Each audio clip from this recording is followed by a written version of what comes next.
Hey guys, my name's Crystal Kenny, and I'm in love with creating. All things artistic and imagination involved.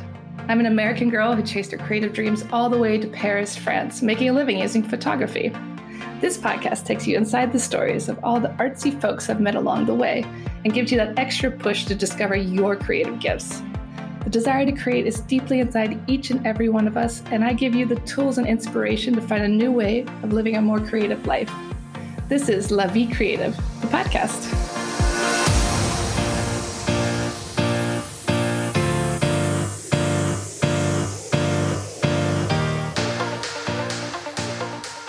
So welcome to the show, Wendy. How are you today? I'm fantastic, Crystal. Thank you so much for having me. It's wonderful to finally chat with you on air. I know know a lot of people in common, Beta, Molly, everyone, and it's finally great to tell your story. Oh, I'm really thrilled to be here, and I'm looking forward to meeting you in person in August as well. Yes, for our photo shoot. Can't wait. And your retreat, which we're definitely going to talk more about. But I want to go back to the start of everything that you're doing right now. I know you worked in wedding planning for several years. You run a beautiful bed and breakfast in rural Massachusetts, but you also run retreats called the Say Yes to Yourself. So can you tell me more about that?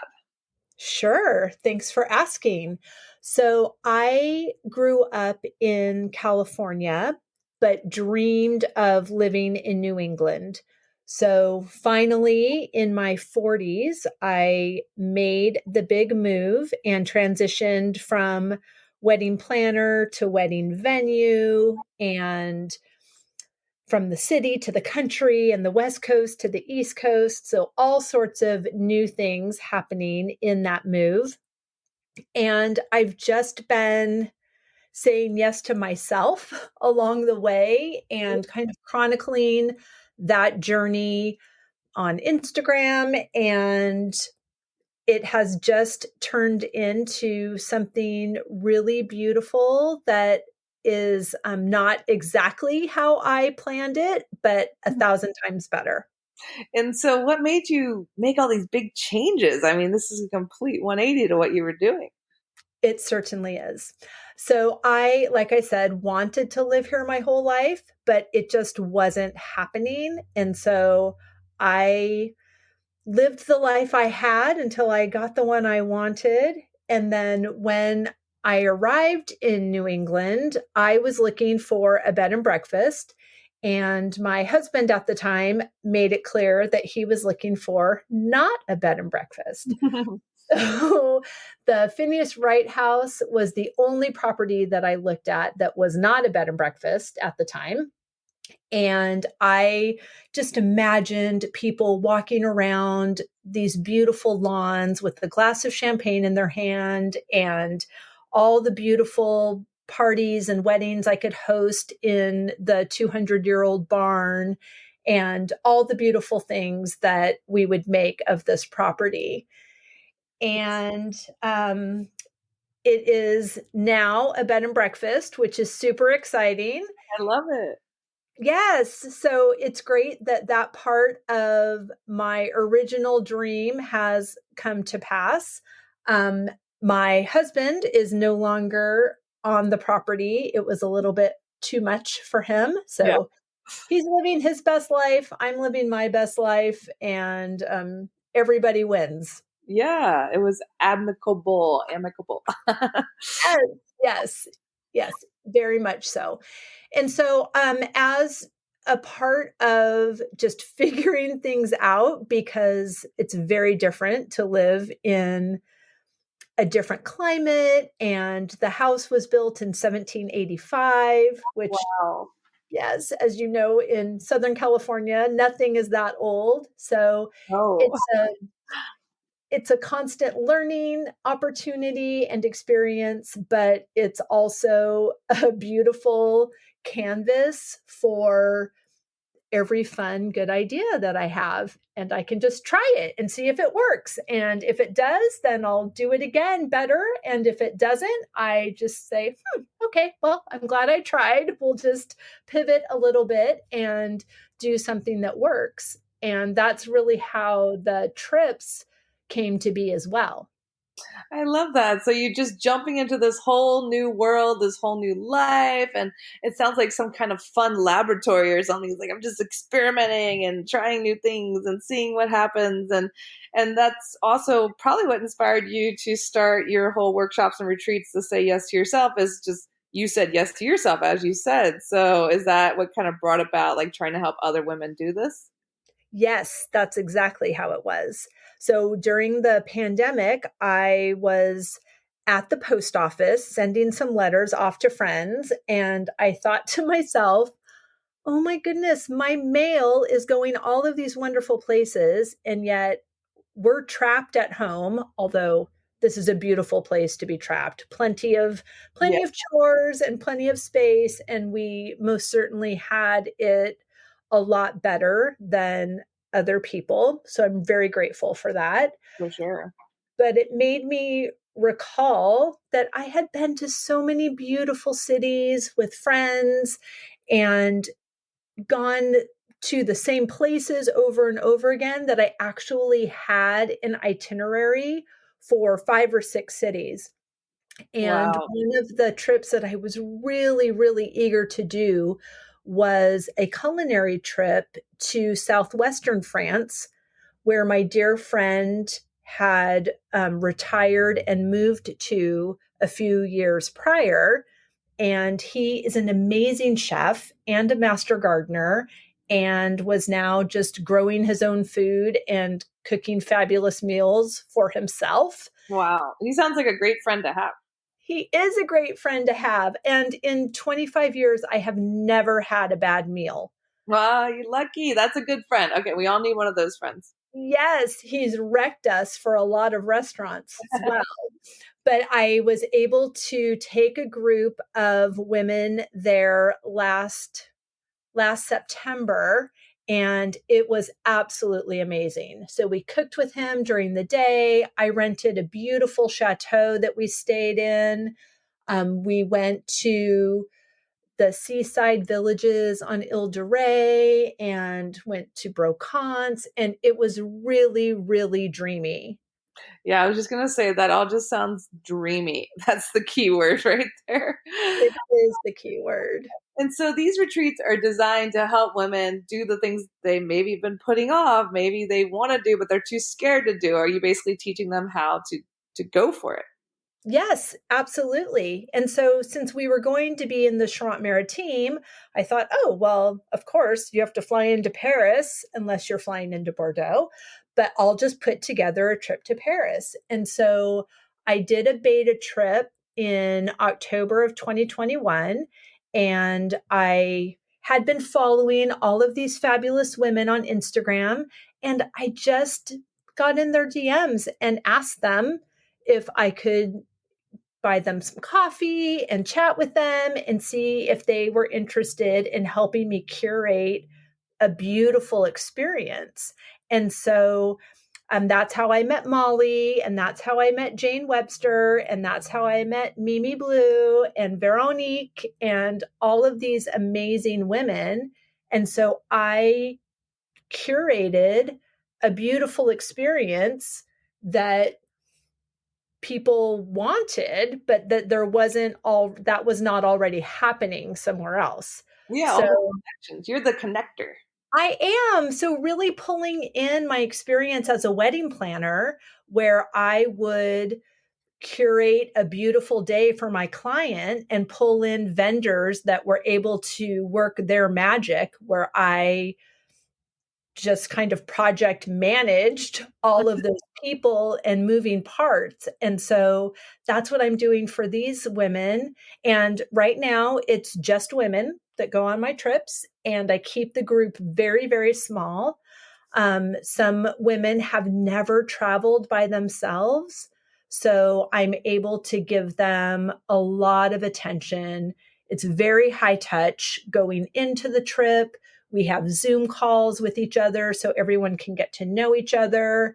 And then when we're on the retreats, we're staying at beautiful, beautiful hotels. We're doing fantastic experiences, but there's also a lot of time to follow our bliss, to make sure that we can sit down and have a glass of champagne anytime we want, to make sure that we can pop into a shop that is piquing our interest as we're walking down the street. And it's just a really beautiful pattern interrupt that really is all because she said yes to herself. I like the pattern interrupt. That's a good phrase right there. And I see that you're mainly working with women and helping them kind of realize their dreams or even figure out maybe who they are or what they even want anymore. And I'm curious, why do you think it is that as women we neglect ourselves and our dreams so much? Why do we just cast that aside? And what have you found in your work? That's such a good question. I think there are so many reasons that we do that. I think sometimes women think that they just can't get away because of everything that they do to keep their ecosystem moving forward. They can't imagine what would happen if they stepped away. And it's a big hindrance. A lot of women just think that they can go after the kids go to college, or once it's always something that's put off or something in the future. A lot of women think that it's just too decadent. They think that it's too, and maybe it's selfish to travel by yourself while your husband is at home making sandwiches for school lunch or whatever reason. But it's really interesting. And what the women that have gone on the trips have realized is that their families were just fine. Things did not go the same way as if they were there, and that is okay. Yeah, I mean, it's so interesting how we put ourselves last and we think the whole world will crumble if we don't, or if we're not there. And like you said, things continue on. It's just shifting those patterns, like you said. Yes, and it can be quite a roadblock. I've also had women that are very nervous about flying by themselves.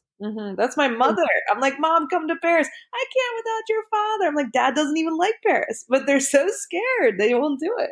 It's really amazing. So one thing that has helped is there's a meet and greet service that I use that is so fabulous. hmm And they meet you right at the door to the plane when you arrive in Paris and Wow. usher you through customs. When you've come back into the country, there's a very long line and then there's a very short line. So this service takes you to the short line and even cuts in front of the people waiting there. Wow. And the first time I used it, I was at baggage claim. He got my bag, had me in the Uber before anybody else from the flight had even come downstairs yet. That's amazing. Okay, I'm going to need the information from my mom later. Absolutely. So, and they do that on both sides of the trip. So it just kind of helps with anyone that's feeling ill at ease and just nervous about doing that. hmm What I have found though is 2 days in, these women are transformed. Yeah. It's so beautiful because they did this thing that was scary, and Paris is such a beautiful prize on the other side of something scary. And Yeah. they extended their trips and stayed even longer because the place just becomes familiar to them. Yeah, and I think that's such a beautiful thing because we have all these fears and all these ideas in our head about this, that, and the other. And then little by little, each step you take, you become more and more fearless. Exactly. That's what I love about having the trip be a small number of people and 6 or 7 days, hmm Yeah, because I think it's a small group. you're really immersed in the culture. I mean, not as much as if you stayed there for longer, which is Yeah. always a good idea. But it's, you know, what I said before, the pattern interrupt. You're there long enough that your body acclimates to the time change. You are just surrounded by so much beauty that it is inspirational, and you're holding space for yourself to discover what the next chapter of your life looks like. Yeah, and I think a lot of times we get lost in our patterns, like you said, like we define ourselves by what we do, like I'm a mother, I'm a lawyer, I'm a whatever. But it's about getting back into that core of what do I like? Who am I outside of these labels, Because I think we lose that a lot. We do, and they change. Yeah, and I think sometimes we get caught up in the thought of like, oh, I like this, and this, but I'm just kind of flaky because I like too many things or I want to do too many things. But I don't think there is such a thing. I absolutely agree. Yeah, I think that's really beautiful. You're helping women discover that. And I'm curious, why is it France? Like, what are you hoping that women will gain from France or some common ideas in France you're hoping they'll incorporate into their own lives? I just think that why France is a silly question. It is such a beautiful, beautiful space. And, you know, of course, it was Cooking with Jeff that gave me the idea and desire to go there at first. But it's a really easy thing to say yes to if that's in your heart. You Hmm. know, that's the other thing is that, you know, when I'm talking to women and talking to them about these trips, and you know they have a little resistance for the reasons that we've already talked about, and I just want to share with them that if the elements of this trip sound dreamy, if it makes your heart swell, that is the clue that this is for you. So Hmm. there are so many things that are an easy no. For Yeah. example, if this trip was to NASCAR, the right? If that, you know, and you got to be in the pit and you got some personalized overalls and you got to meet whoever these drivers are, that trip would be an easy no for me Yeah. because that is just not in my heart. So I think if you hear about this trip to Paris, whether it's for you and a friend, if it's for you coming by yourself, if it's the mother-daughter experience that I'm doing in August, any of those trips, if you are just thinking, oh my gosh, that sounds amazing, maybe someday, then I think now is the Yeah. day.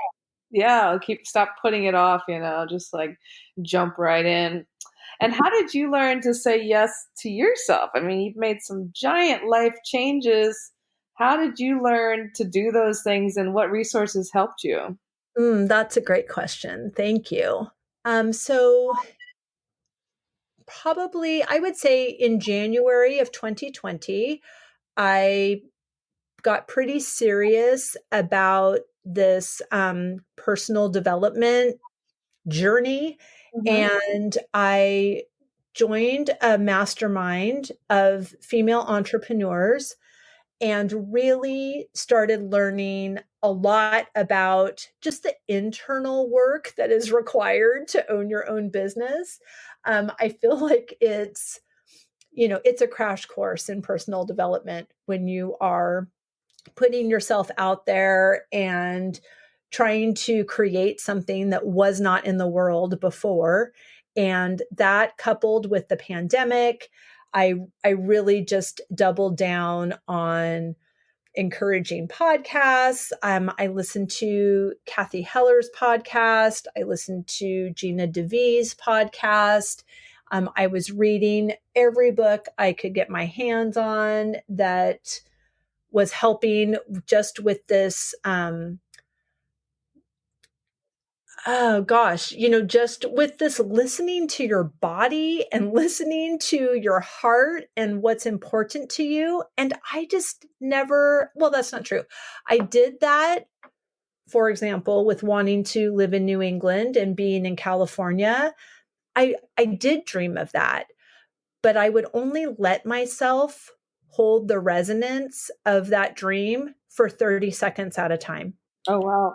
And I would shut it down because I just thought, oh, I need to be kind to my heart and I need to not let myself go there because it's too painful to not be able to realize the dream. I did this thing about wanting to be a mother. I started my journey toward parenthood. And then 24 years later, my daughter Amelia joined our family. So, I dreamed of being a mom, but again, I would just shut it down 30 seconds in. And Mm-hmm. so just holding space for myself, allowing myself to dream.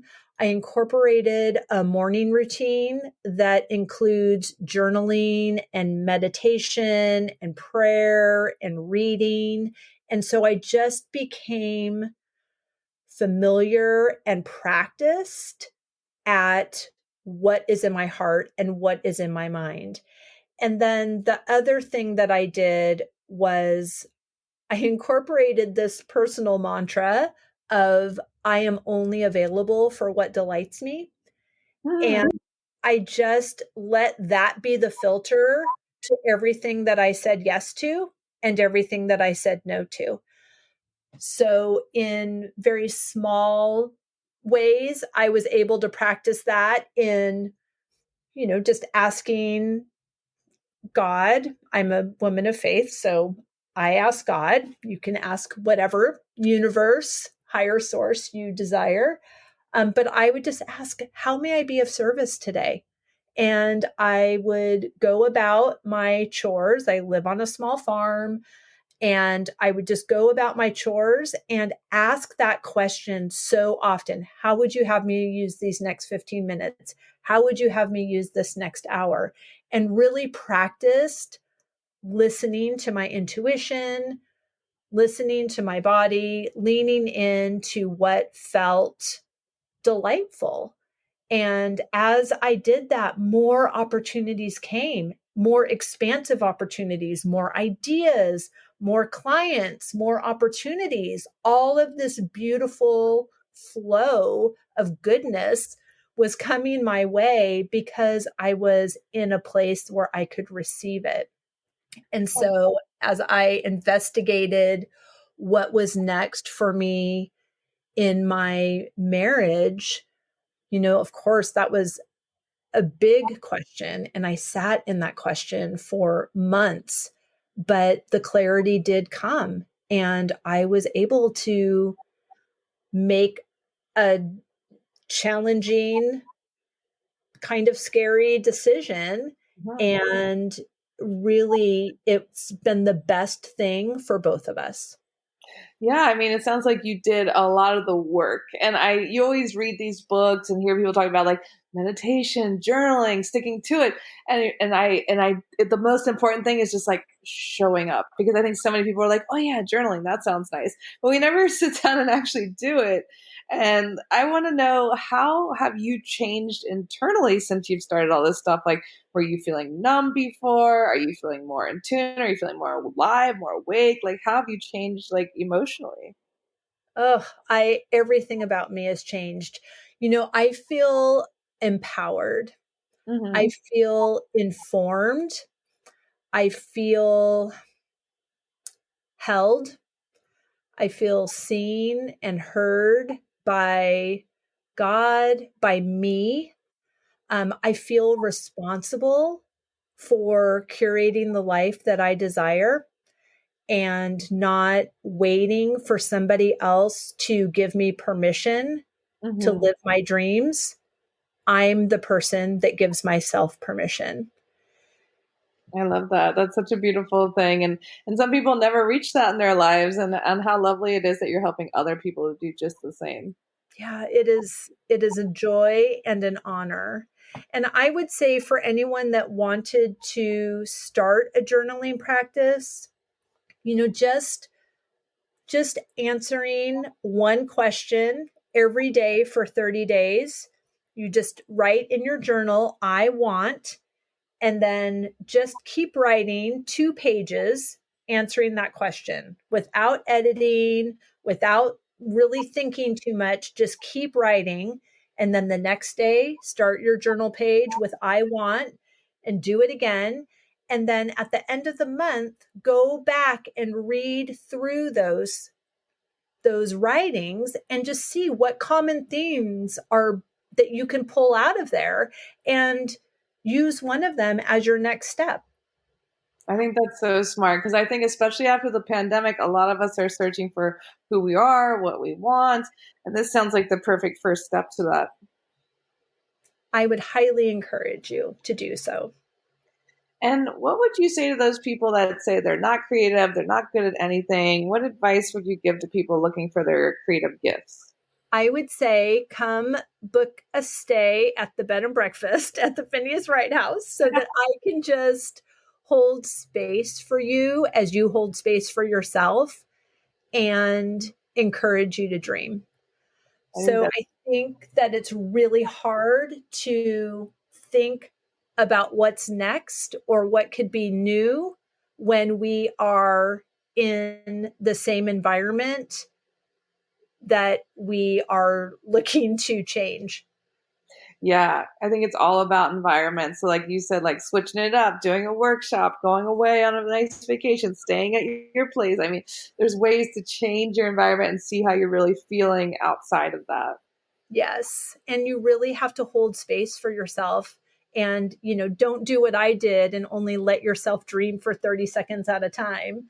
But, take a piece of paper and just create a mind map and write down the things that you loved doing when you were a kid, or what do you like doing now that you lose time doing, and just do more of that, because ideas and inspiration come when we are being creative. And you don't have to be a professional photographer or an artist to be creative. It's any time that you are bringing an idea that did not exist before and you're bringing it into existence, you are creative. I think that's a really beautiful note to end on. And where can people connect with you online, find out about your retreats, and listen to your podcast as well, the Say Yes to Yourself podcast? Everything can be found at Phineas Wright House on Instagram, and that's the website as well. And the podcast, as you mentioned, is Say Yes to Yourself, and that is on Apple Podcasts, Spotify, and anywhere else that you find your podcast. That's perfect. Thank you so much, Wendy, for sharing your story, and I can't wait to see what you'll do next. Thank you, Crystal. It was a pleasure to chat with you. Thanks so much for tuning in to La Vie Creative. You can find more information on MissParisPhoto.com. And if you enjoyed this show, please feel free to share and spread the word for all my creative guests. We have the power to help them to keep doing what they love. See you next time.